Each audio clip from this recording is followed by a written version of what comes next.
Hi, I'm Chris from Airwindows, and this is a shootout of different interfaces that one might use for recording drums with. The reason I'm doing this is because I started comparing these with each other and trying out some new experiments. And I have a plugin, Balanced, that's based on using one solution here. So I thought, if I'm making all of these different comparisons, why don't I just get everything I possibly can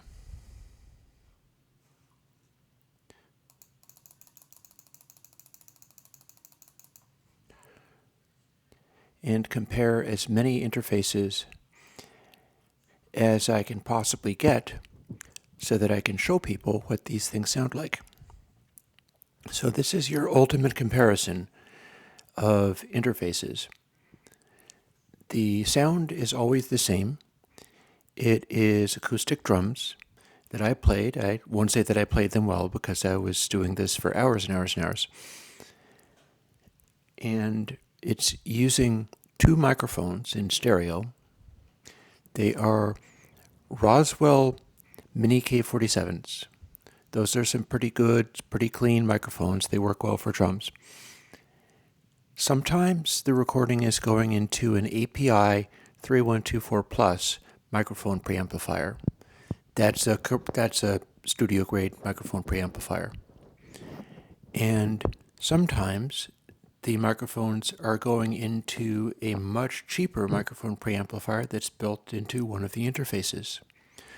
So I have all manner of comparisons here for you. You'll be able to hear what it sounds like to go into really fancy gear. You'll be able to hear what it sounds like if you're going into more affordable stuff, and you'll be able to hear what it sounds like if you take the more affordable stuff and you pick up an API pre and run into its external inputs. In fact, fairly often, I will be running into, for instance, the API, into different sets of inputs in case they sound different. So using this, supposing you have a MOTU M4, maybe you want to hear what the difference would be if you had the API and you were running into line inputs 1 and 2 compared to line inputs 3 and 4. I'm not sure if you're going to hear a difference. I'm not sure if you're going to hear a difference over YouTube, but here's your chance to try. We're going to start from the top with compressed Lavry. This is API 3124 microphone preamplifiers into a Heritage Audio compressor. That's a hardware device, and that into a Lavry AD10. Some of my stuff is mislabeled. I'll comment on that when I get to it. And if you had that and set up the compression right, it would sound like this. This is sort of your example of perhaps an overcompressed, but the most boutique setup you can have for a microphone recording of a pair of drums in stereo. And it goes like this.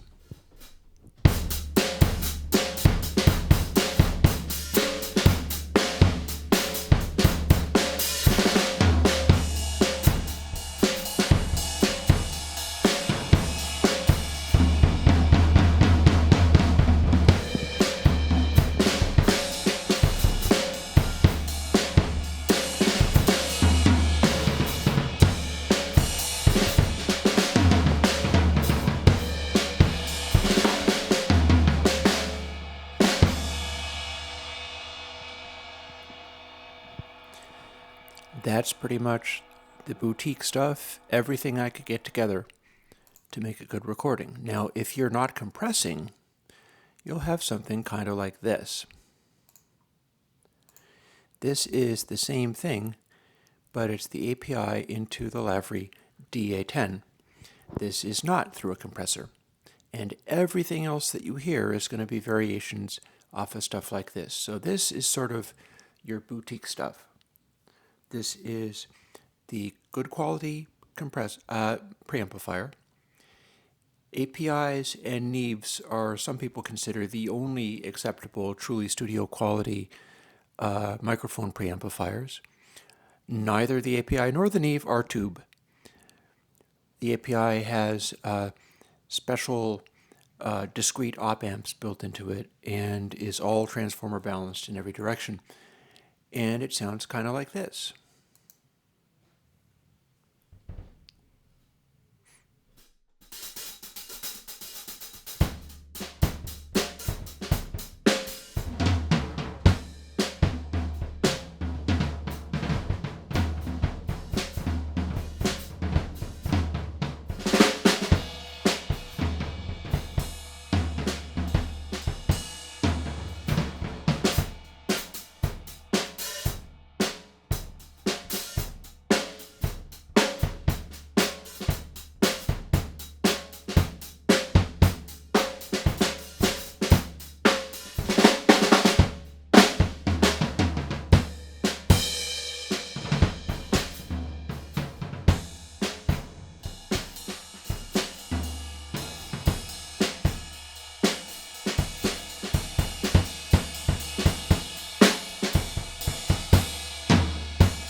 So you'll find sometimes the performance is a bit lacking because what I'm doing here is trying to play as loud as I possibly can. You'll notice that if the recording isn't compressed, then the loud hits don't really give you the same feeling that they would in real life, but that's what post-processing is for. So that's a pretty good example of what it sounds like to have microphones up on a really loud drum kit, and the bits of it that were up to the point of practically clipping, those are pushing as hard as possible. Here's another look into that. One of the things I'm doing with this study is exploring what you get when you take condenser microphones, phantom-powered microphones, and use a external phantom power device and then run them directly into the converter without actually running through a microphone preamplifier at all. Because with the condenser mics, they have a high enough output sometimes that you could kind of almost use them. And the reason we're talking about this is because I got the Teenage Engineering TX6, and that little that little mixer is actually 12 input recorder. It's a 12 input analog to digital converter, which also means you can use it as 6 inputs balanced input, and I wrote a plugin to cover this. If you use that, it's designed to have consumer grade signal levels rather than professional grade signal levels. So it's consumer grade line level. Professional grade line level is considerably louder. And that means if you run a microphone directly into it, you get a pretty reasonable result. You just have to power the microphone because consumer grade line level inputs will never power a microphone with 48 volts for you. This is what it sounds like running the raw microphones through the phantom power devices, there's 2 little boxes that give them 48 volts, directly into the Lavry DA10. I'll be playing as loud as I possibly can, and you can see how high the spikes go and hear what it sounds like when you're recording into a chain that is completely and totally far away from ever clipping or distorting. And that will sound kinda like this. It'll be very quiet.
So you can see how high some of those spikes go as far as the recordings and where the peaks actually are relative to the rest of the sound of the kit.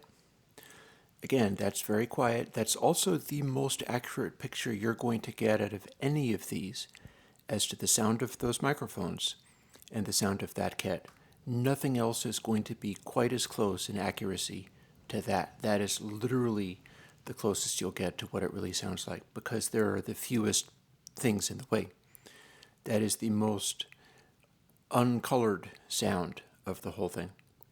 So theoretically, you could make any of the rest of these by taking that particular recording and modifying it in some kind of way. But here we're going to move on to another one, because the next thing to look at is the API pre's into an old Apogee Rosetta.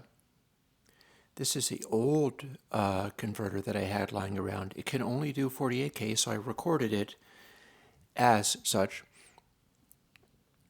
And I also had a bit of difficulty cooling off the output of the preamplifiers enough to be able to make it record. Now, that Lavry, I turned up the gain on it quite a bit, but with this one, well, you probably don't want to distort it. Let's just say that. Because what you'll get might be something like this. And it actually, although it is a 48K recording, this sounds better than most of the others. It's comparable to the Lavry a little bit in terms of the tone quality, but you don't want to distort it. You will hear some weird, bright crackliness when you push it too far, like this.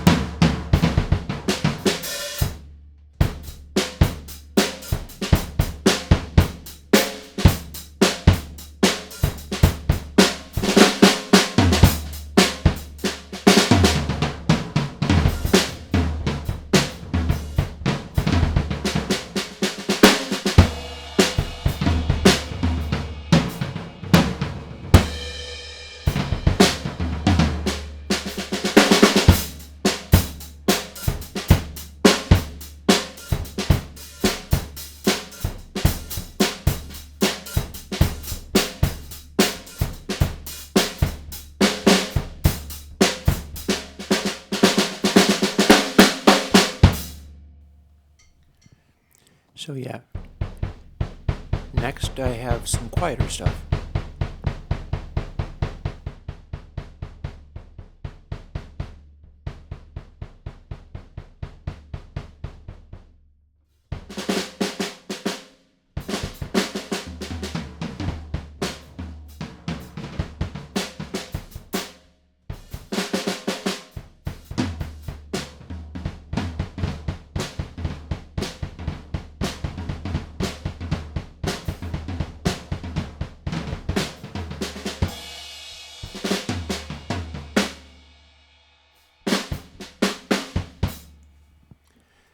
So what's going on there is the difference between wailing on the drums really loud and playing really very gently.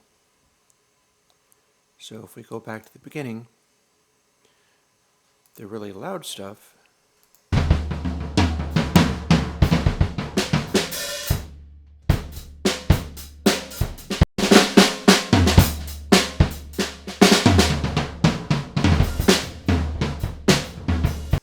that's beating on the drums really hard. Whereas if you're playing very gently,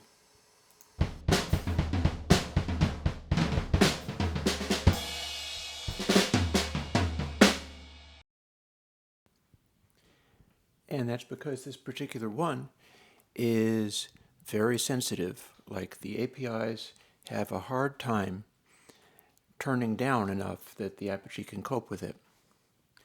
But there's another approach that can be used, which is to run the microphones directly into the Apogee.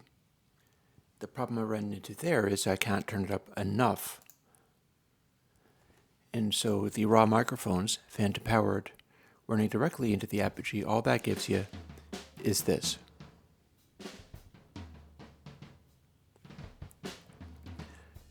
This is back to me wailing on it as hard as I possibly can. And you can see how little good it does me.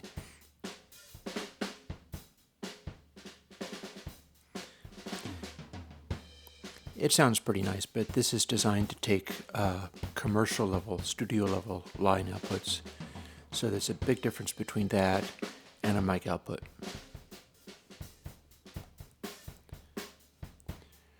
So we'll skip that and move on to the API into ID14. Now that, I believe, is my Audient interface. Audient interfaces are said to be really great sounding, but somewhat finicky. Mine did not give me any troubles. And in this example, it is the API into the Audient D14, line 1 and 2.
And then just for comparison, the Audient ID,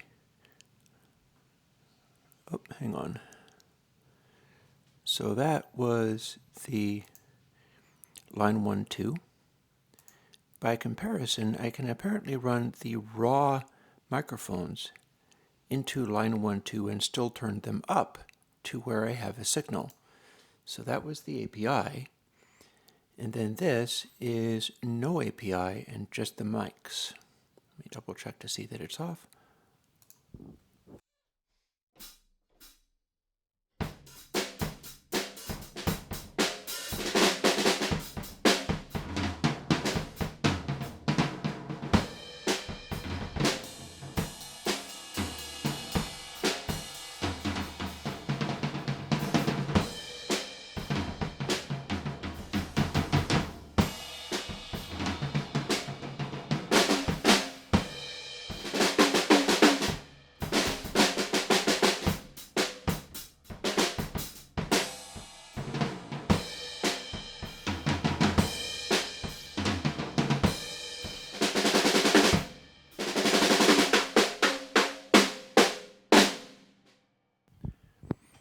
So that's pretty respectable. What they would normally expect you to do, rather than getting separate phantom power, is to use its own mic inputs. And its own mic inputs are here. This is the Audient ID14, and it's same mics and everything, same drums, same setup. But in this case, I'm going directly into the mic inputs and powering them from the device rather than powering them with outboard phantom power boxes.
Now what we can see there is we are not actually distorting at any of the time, but I do think that the phantom power into the line inputs actually sounds kind of better. That said, that's pretty respectable. Next, we move on to something a little more unusual, because we're getting into those Teenage Engineering recordings.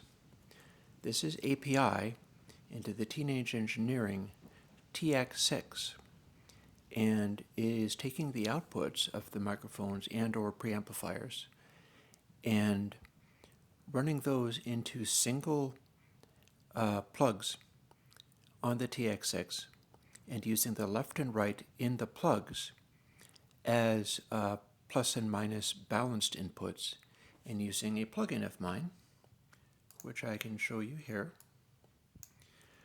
airwindows balanced. The bit shift label means you can also boost it, but what this does is it flips one of the sides and then sums to mono. And that means you can undo the balanced inside the computer in the box. Thing is, the inputs of this are only commercial level, line level. So what you get is, well, I guess I'll just show you. This will distort kind of a lot.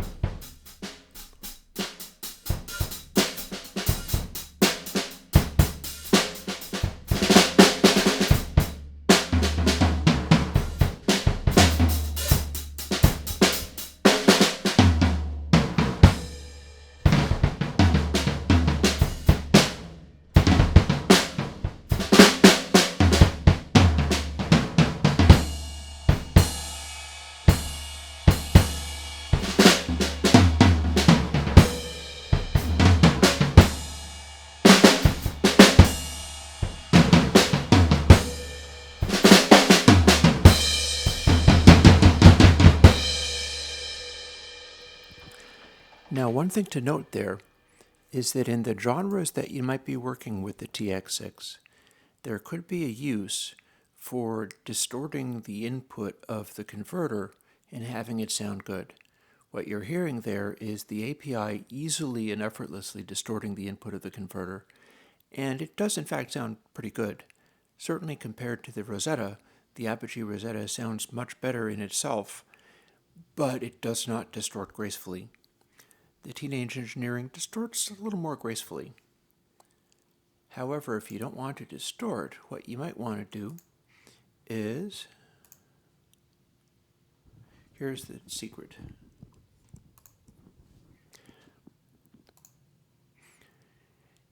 Run the raw microphones using external phantom power boxes into the Teenage Engineering with individual jacks serving as balanced inputs. You use, again, airwindows balanced to decode this stuff. That's why you're seeing two stereo channels. They have to be recorded in stereo to do this with. The top part of each stereo recording is the plus, the bottom part is the minus, and then we are canceling them out against each other to keep only the common mode stuff. And when you do that, it sounds kind of like this.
In particular, check out those last hits.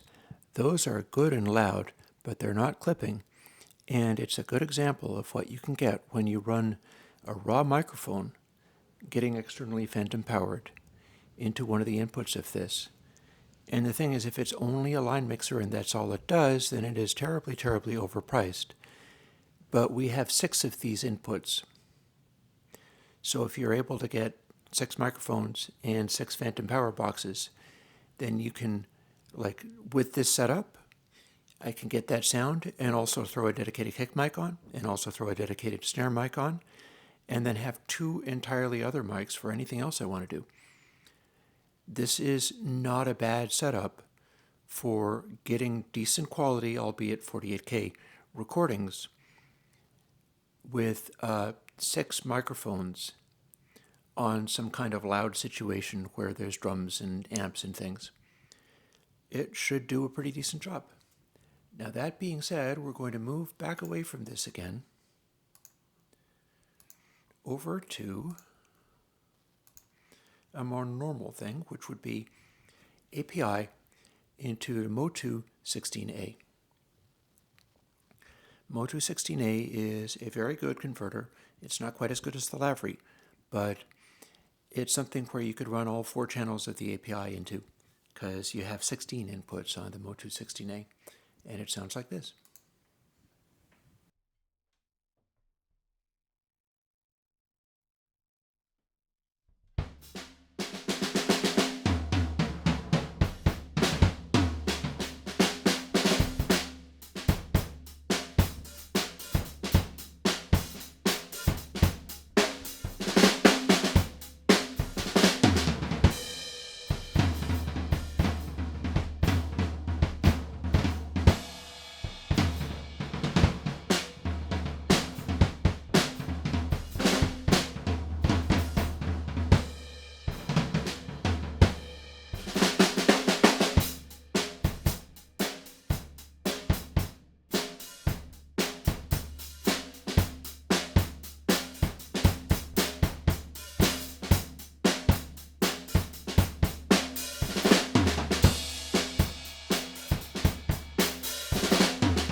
So as you can see, that records pretty nicely, and if you had 4 API 3124 pluses, you'd be able to have 16 channels of that. That would be the really studio grade stuff.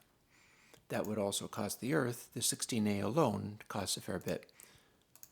What do you get when you run the raw microphones using the separate phantom power things into the 16A? I'll tell you, not much. So this is obviously not going to be a very long recording because it is just so very faint.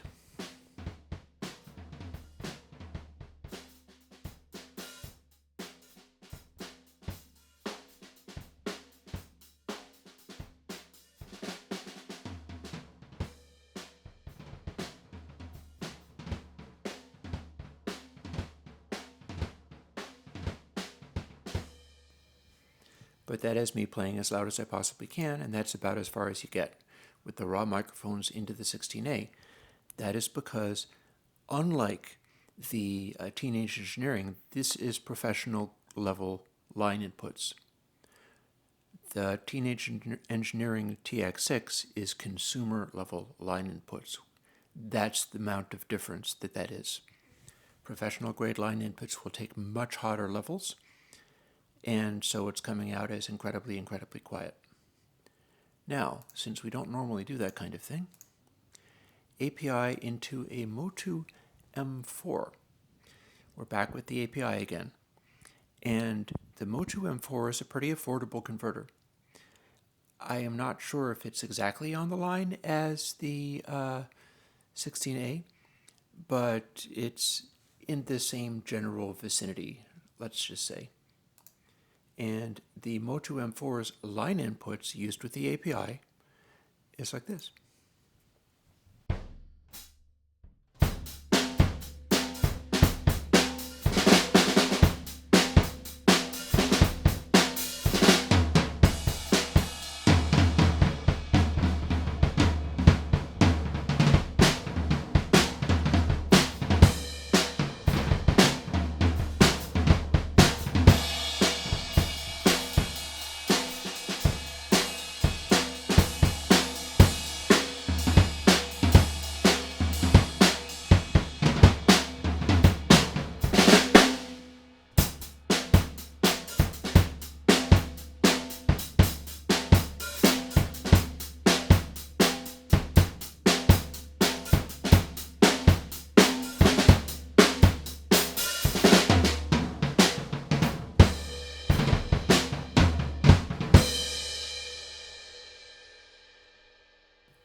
And just to see what it's like, here is the API into the MOTU M4 line 3 and 4 input.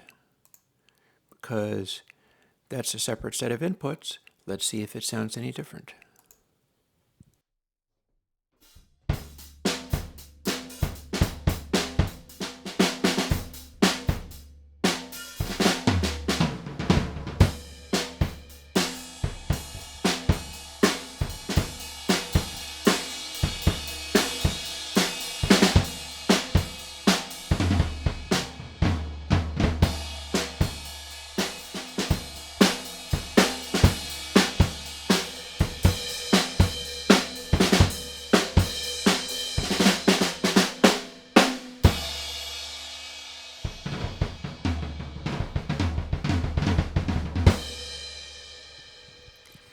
See, I could almost be persuaded that that sounds better than line 1 and 2, if it comes to it. But there's something that we can do to experiment further, which is phantom power the mics, not use a preamplifier, and this is the mics directly into MOTU M4 line 1 and 2.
So you can see we've got a lot of headroom from doing that, and the louder peaks come through without being distorted, although they're definitely on the quiet side, but not as quiet as if we take the setup and go into the MOTU M4 inputs 3 and 4.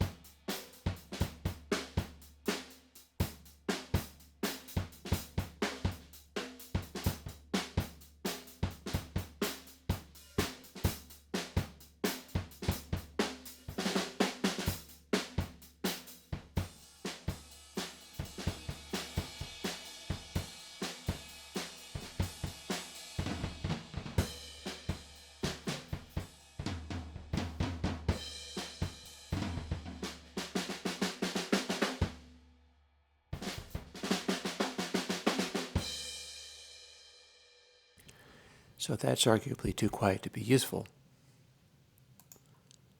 And lastly, since we have the MOTU M4, we're going to hear what it sounds like without using an API pre, without using external phantom power boxes. It's able to power microphones, so this is what the MOTU M4's microphone inputs sound like with its phantom power in use.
So I would say what was happening there is it is compressing or clipping some of the attacks.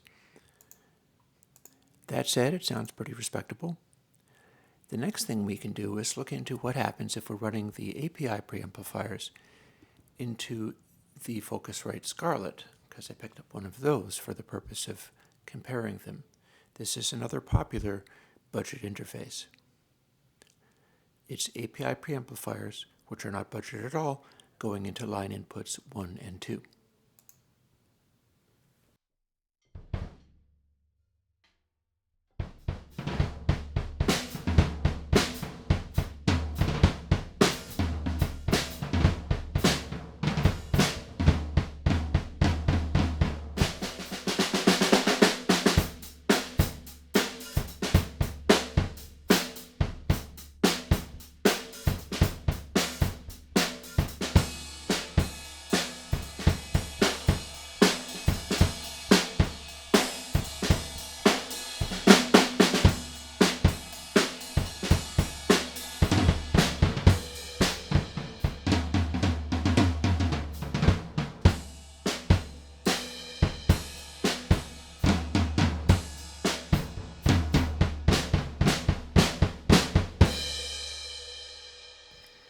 So what I'm hearing on the Focusrite Scarlett line inputs is things are a little more congested than on the really fancy stuff. But we do have a chance to experiment with something else, because turns out the Focusrite Scarlett line input can be turned up to the point where if you have external phantom power, you can run condenser mics directly into its line inputs and turn them up. That's what you're about to hear is raw condenser microphones into the Focusrite Scarlett line inputs turned up good and loud, and we'll see how that sounds relative to the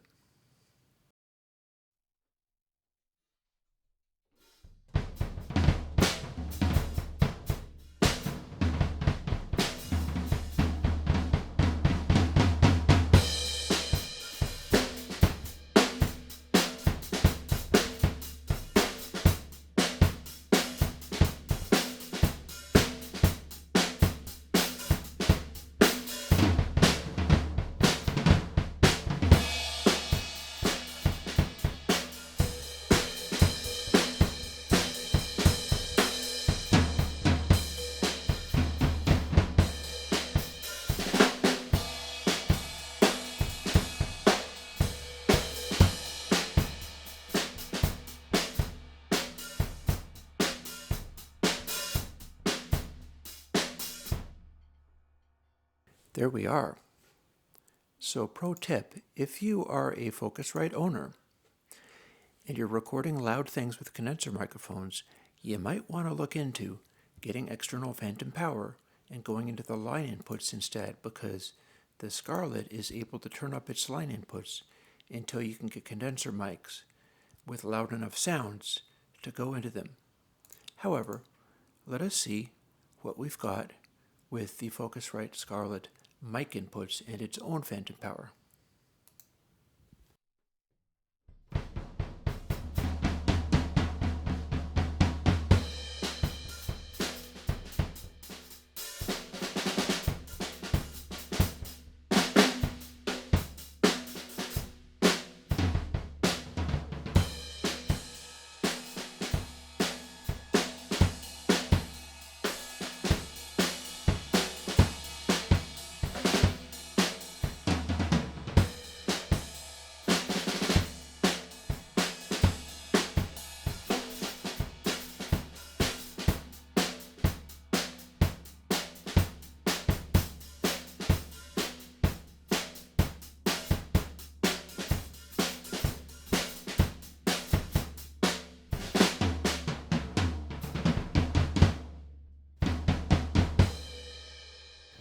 So I'm going to say, to me, that sounds a little congested. That sounds not as good as the line inputs. And let's just go back and forth between these a little bit while they play. We'll revisit that.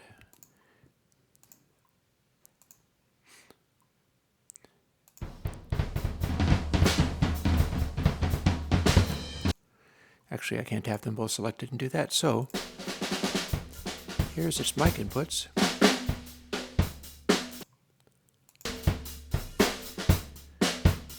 There's the line inputs.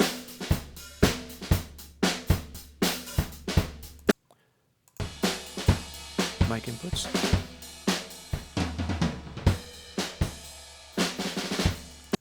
Line inputs.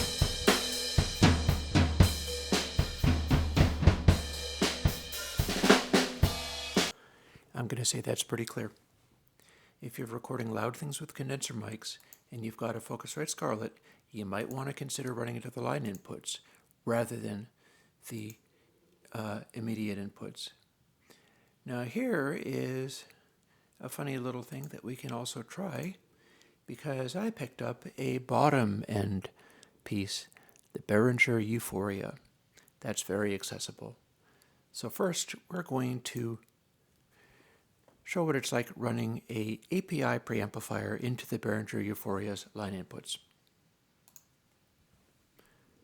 If you can forward the API, what are you doing with the Behringer? But never mind.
Now, as a quick little reference, here's what it sounded like running the same preamplifier into a Lavry DA10.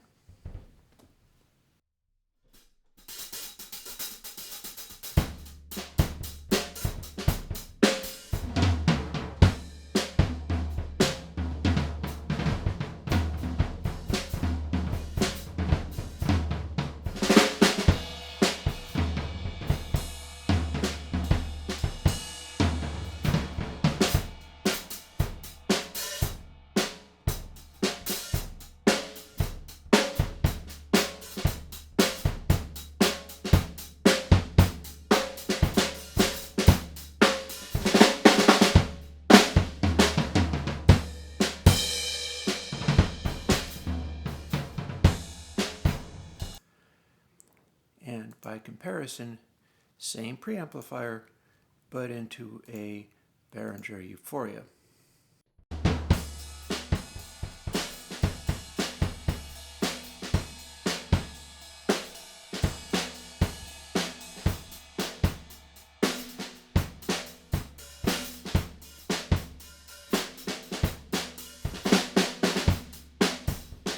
So what we're hearing here is some sonic congestion having to do with the electronics being made to a price point. Pretty much on every level, things are a little blurred, a little congested, and that is with the same preamplifier, the expensive preamplifier. But if we're getting one of these, we probably don't have expensive preamplifiers, so this is what it sounds like running the Behringer U-Phoria and running the phantom-powered mics with external phantom power directly into the Behringer's line inputs. The same trick that was working for the Focusrite. Here's what you get with the Behringer.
Now, an interesting thing about this is that while it is cutting off some of the low bass, it is also congesting it in such a way that there's a kind of solidity that you hear from that. By comparison, if you have something that is utterly and completely uncongested, for instance, this raw phantom power into the Lavry DA10, not even using the API, that can sound like this.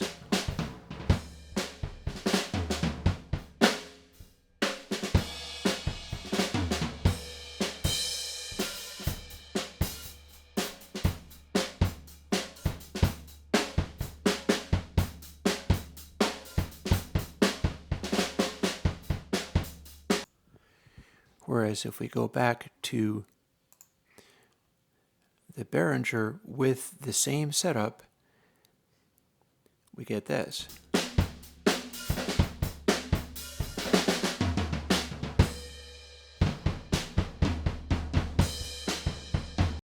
So it's a little flatter, a little more boxy, but there's a certain kind of solidity to it because we are no longer presenting all of the attacks accurately. Instead, they're kind of smearing together, and that can be a usable sound. This is not what you would call a high-end studio sound, but there are ways of using that as well. And lastly, since we've spent ages doing this, this is the Behringer U-Phoria's own mic inputs, phantom powering the mics. And this is the cheapest solution of any of these, and sounds kind of like this.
And then for 50 times the price,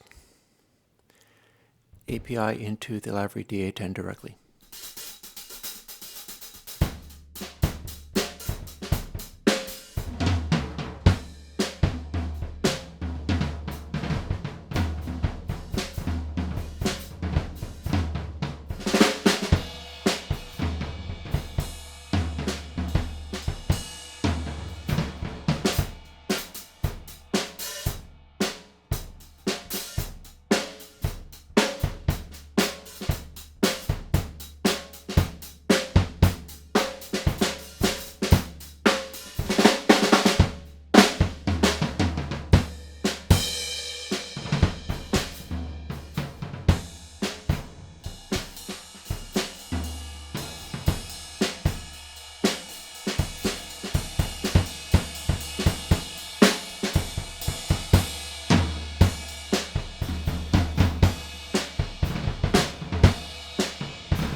So you'll notice that the spiky bits on the waveform are all the more spiky than on the cheaper converters because more of the transient peaks are being let through. And that pretty much concludes our study. So I hope this has been interesting. I'm going to put up the Reaper file with all of these files up as Creative Commons. So if you would like to have a look at all these different recordings, then you may certainly do so with my blessing. I hope this look into converter technology has been interesting, and I'll talk to you later. Bye-bye.